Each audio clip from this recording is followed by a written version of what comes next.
Good evening বন্ধুরা। আহ, এবং আমার ট্রেডারটা প্রত্যেকের জন্য বলি যে আমি কালকে কোনো ভিডিও রিলিজ করিনি। উম, কিন্তু কালকে দুটো শর্টস দিয়েছিলাম। আপনারা যদি দেখে থাকেন তাহলে আমি দুটো ফিগারের কথা বলেছিলাম, একটা হচ্ছে 25,991 আর একটা হচ্ছে 26,111 থেকে 137, এই দুটো ফিগার বলেছিলাম। তো আজকে একটা লেভেলকে পেরিয়ে তো বন্ধ করেছে, 25,953 তো বন্ধ করেছে। ভালো ক্লোজিং এখনো অবধি। কালকের থেকে বেশি কিছু ব্যাপার নয়, কিন্তু ফিউচার আপনার জাস্ট 4 পয়েন্ট ফ্ল্যাটই বন্ধ করেছে। স্পট আপনার 800 পয়েন্ট উপরে বন্ধ করেছে। ব্যাঙ্ক নিফটি আপনার 119 পয়েন্ট উপরে বন্ধ করেছে, 7,745। সেন্সেক্স আপনার 84,233 বন্ধ করেছে। ইউএসডি আইএনআর আজকে আইএনআর একটু ডেপ্রিসিয়েট করেছে, 90 90 টাকা 66 পয়সাতে। আর বুলিয়ান্সের কথা বলবো, তো এর আগের দিন যেটা বলেছিলাম সেটা হচ্ছে যে 25,911 থেকে 26,100, 25,991 থেকে 26,111 এবং 26,137, এই দুটো লেভেলকে বলেছিলাম। আজকে তো একটা লেভেলের ওপরে বন্ধ করেছে, দুদিন হলো। নেক্সট দিন দেখা যাক 26,111 উপরে বন্ধ করতে পারে কিনা। সব থেকে ইম্পর্টেন্ট আরো 26,137 উপরে বন্ধ করা। তাহলে মার্কেট একটা ম্যাজিক্যাল ফিগার আমি বলেছি, তাহলে মার্কেট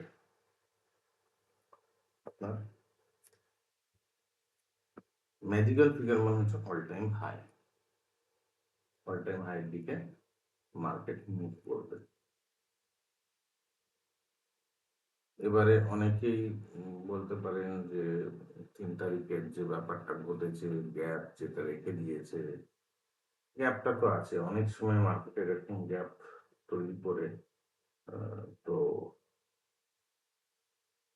মার্কেটে মুভমেন্ট দেয়। কালকে যদি দেখেন, কালকে গতকালের যে ট্রেডটা যদি দেখেন তাহলে বুঝতে পারবেন মার্কেটে যেটা গতকাল যেটা হয়েছিল সেটা হচ্ছে যে রিলায়েন্স আপনার 1471 অব্দি, এর আগের দিনের কথা বলছি, 1471 অব্দি 1471 অब्दी रिलायंस को मूव किया था। तो उसके बाद रिलायंस गिर गया था 53, ऐसा कुछ। তো সেখান থেকে আবার রিলায়েন্সকে আজকে মুভ করিয়েছে এবং মুভ করানোর পরে আপনার অলমোস্ট 1470 ওই জায়গাতে এনেই বন্ধ করেছে। আমি বলেছিলাম যে ফার্স্ট টার্গেট হচ্ছে রিলায়েন্সের জন্য 1472, মোটামুটি এটা আমি অনেকদিন ধরে বলে আসছি, প্রায় 3-4 দিন ধরেই। আমি 3-4টে ভিডিও, পুরোনো ভিডিও দেখলেও আপনারা বুঝতে পারবেন যে আমি 1472 টার্গেট দিয়েছিলাম। তো 1472 লেভেলটাকে মোটামুটি ব্রিজ করিয়েছে দুদিন ধরে। দেখুন, 1-2 টাকা বা বড় স্টকের ক্ষেত্রে 5-6 টাকা এধার ওধার এটা হতেই পারে। একদম পুরো ডটেড সবসময় যে হয় তা না। তো তার জন্য বলছি মোটামুটি টার্গেট ঠিক করে দিয়েছে।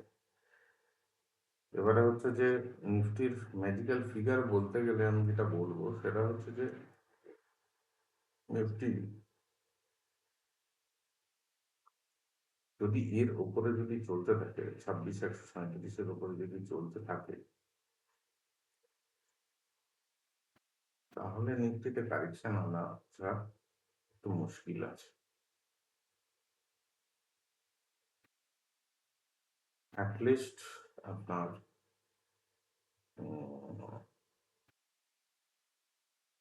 থেকে একবার হাই ব্রেক করাবার মতো থাকবে সেক্ষেত্রে। এবং কতটা থাকতে পারে না, এখান থেকে প্রায় যদি আজকের ডেট থেকে বলেন তো বলবো যে প্রায় 700 পয়েন্টের মতো মুভমেন্ট দেওয়ার মতো জায়গা থাকবে। 700, আমি এতখানি বলছি আজকের ডেট থেকে 700, মানে হচ্ছে যে আজকে বন্ধ করেছে মোটামুটি 25,953, মানে হচ্ছে 26,663 মতো, 26,663 মতো মুভমেন্ট হওয়ার মতো জায়গা থাকবে এই উনিশের ভেতরে। ফিগার, এই ফিগারটা তো থাকবে। আর এটা তো আমি বলেই রেখেছি, আজকে নিফটি সম্বন্ধে আর কিছু সেরকম ভাবে বলার নেই। নিফটিতে আমার আগের থেকে বলা আছে। রিলায়েন্সের ক্ষেত্রে বলবো 1472-এর উপরে যখনই চলতে থাকবে রিলায়েন্স, তখনই রিলায়েন্সে একটা আলাদা মুভমেন্ট দেখতে পাবো। আহ, সেটা হচ্ছে যে আপনার মোটামুটি আপনার আহ, যেটা সম্ভাবনা আছে সেটা হচ্ছে যে আপনার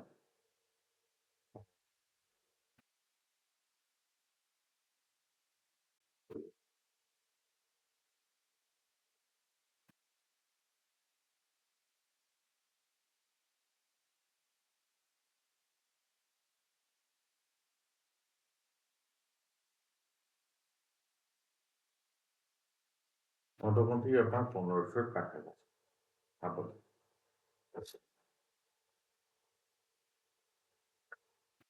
এবারে দেখুন, যদি কোনো রকম কোনো নিউজ বেস যদি কোনো ইয়ে হয় সেক্ষেত্রে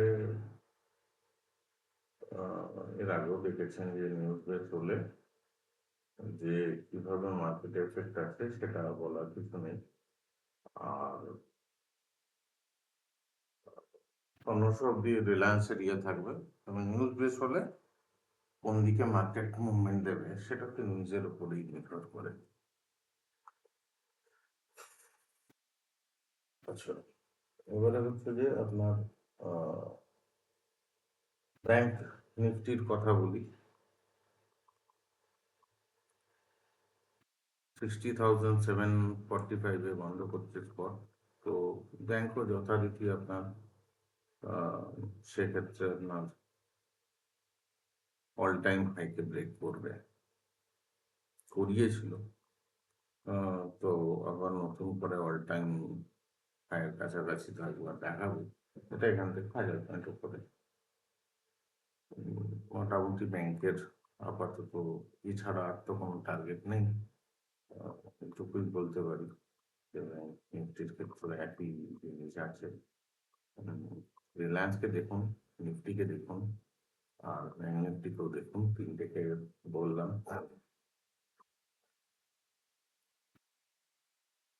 বুলিয়ানের ক্ষেত্রে বলি, বুলিয়ান আপনার আজকে সিলভার তো প্রায় 4%-এর কাছাকাছি উপরে আছে, 2,70,000-এর কাছে চলছে। আহ,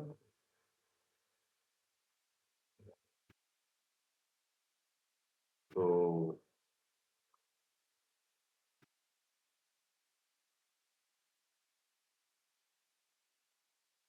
একটুখানি ওপরেই রাখছে, তবে কতক্ষণ কতদিন রাখবে সেটাই হচ্ছে মেন কথা। যে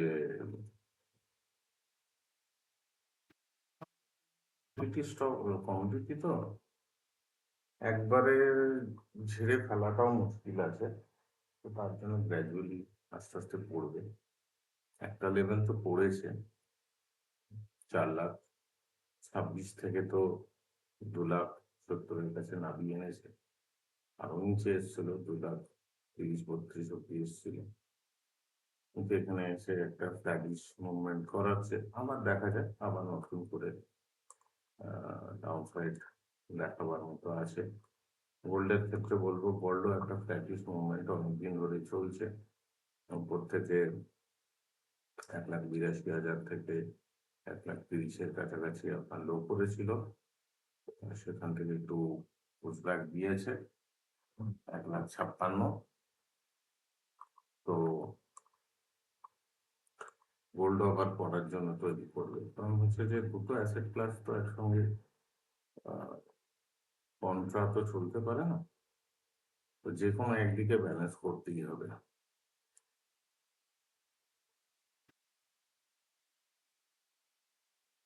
যেটা মোটামুটি টার্গেট দেওয়াই আছে, 1,18,000 থেকে 1,20,000 হচ্ছে গোল্ডের টার্গেট, আর 2,05,000 হচ্ছে যে আপনার সিলভারের টার্গেট। মোটামুটি এখনকার মতো টার্গেট। আর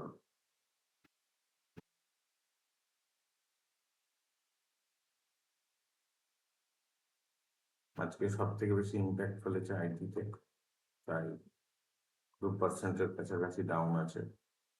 আর হেলথ কেয়ার সব থেকে বেশি তুলেছে, প্রায় 2%-এর কাছাকাছি কিছু উপরে আছে। পিএসইউ ব্যাংকও আজকে খালি তুলিয়েছে 1%-এর মতো, নিফটি অটো তুলিয়েছে,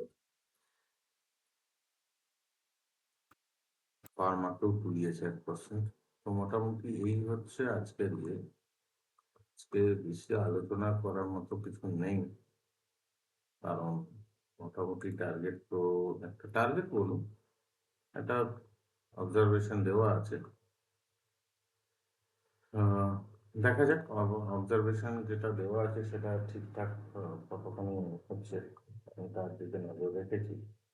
আহ, যদি চেঞ্জেস হয় তাহলে অবশ্যই আমি সে সম্বন্ধে শর্টসের মাধ্যমে জানাবো।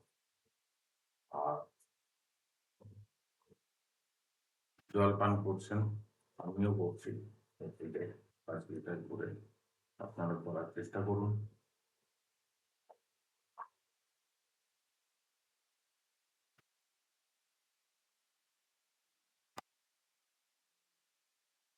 জলই জীবন, অ্যান্ড হেলথ ইজ ওয়েলথ।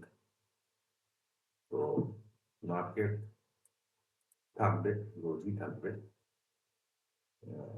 শুধুমাত্র শনিবার রবিবার ছেড়ে দিয়ে আর ছুটির কটা দিন।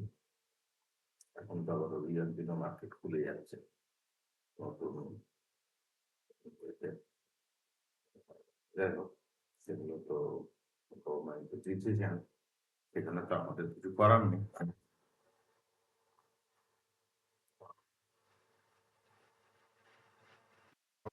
ট্রেড নিই, আজকে সেরকম ভাবে ট্রেড নেওয়ার মতো তো কিছু ছিল না। ছিল না মানে হচ্ছে যে খুব যদি